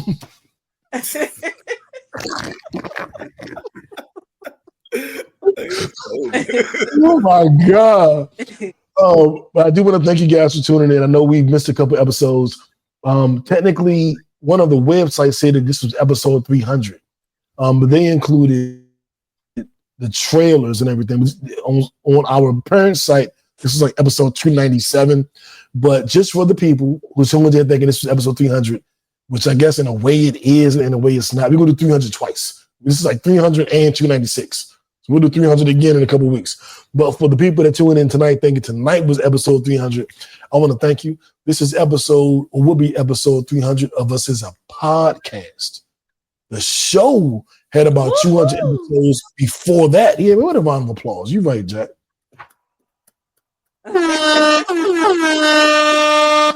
Me and JB did about 200 episodes before we knew what a podcast was. And then once we found out, we still didn't want to be a podcast. And then we finally switched to being a podcast. And then now we're in that 300 realm after those 200 plus shows from years ago. The show is 13 years old. It'll turn 14 in April. I want to shout out to everybody that's been a part of it. I can't say everybody's name because we'll do a real big 300 episode on the next 300. Yeah, have that reunion. Got to. Bring all the old and new back, all in one. That'll be lit. Even though I'm not cool with half of them, but fuck it. But anyway, let's come back. Unless they do an episode. The ones who can come back. I'm like 50. Don't do no Super Rolls. But I definitely want to shout out everybody that's watched, that's contributed, that's helped, that's Gambia, come back. Antigua, Sri Lanka. Yeah, exactly. Oh, this nigga know his language. He's speaking the native tongues and shit, like Tribe Called Quest, native tongue. Shout out to everybody. Shout out to everybody that shows us love, man. If you watching the Allstar game, go to it. If you're not watching us live and you're hearing this Monday, Tuesday, Wednesday, I'm like, y'all was live on Sunday. How come I don't never get to see you live?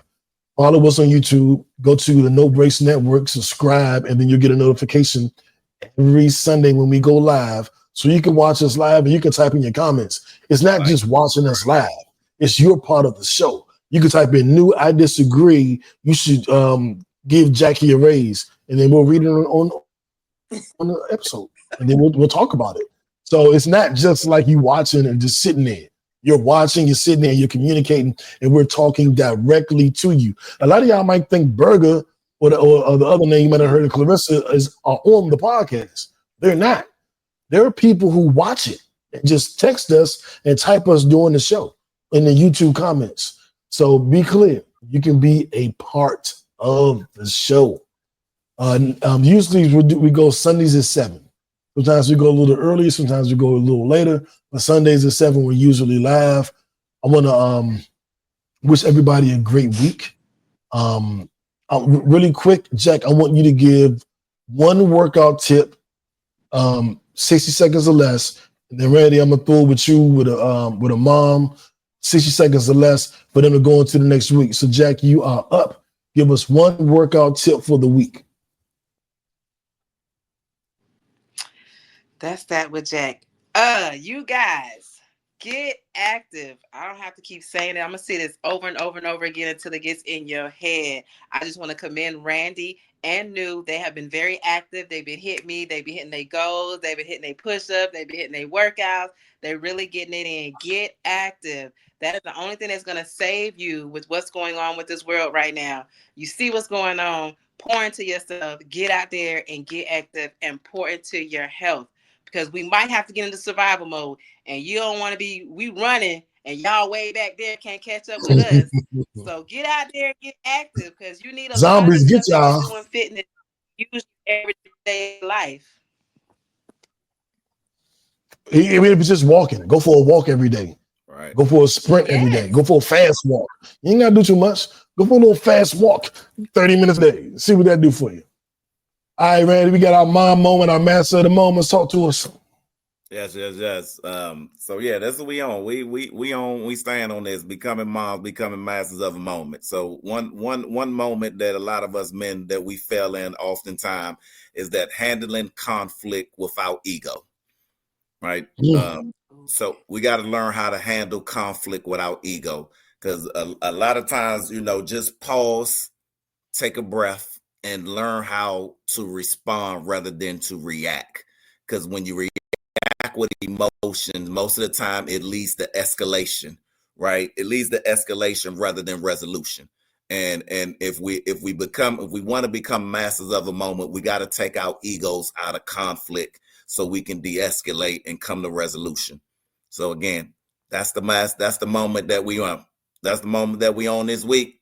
And let's dig into it. We dig into it and we get there. But alone we strive, together we thrive. There it is in 2025. And the only thing I'm going to leave you with is make yourself proud. If you make yourself proud tomorrow, I'm going to believe that's a good day. You make yourself proud next week, I'm going to believe that's a good week. You make yourself proud this month, I'm going to believe that's a good month. Make yourself proud. That's it. That's all. Uno. And we out.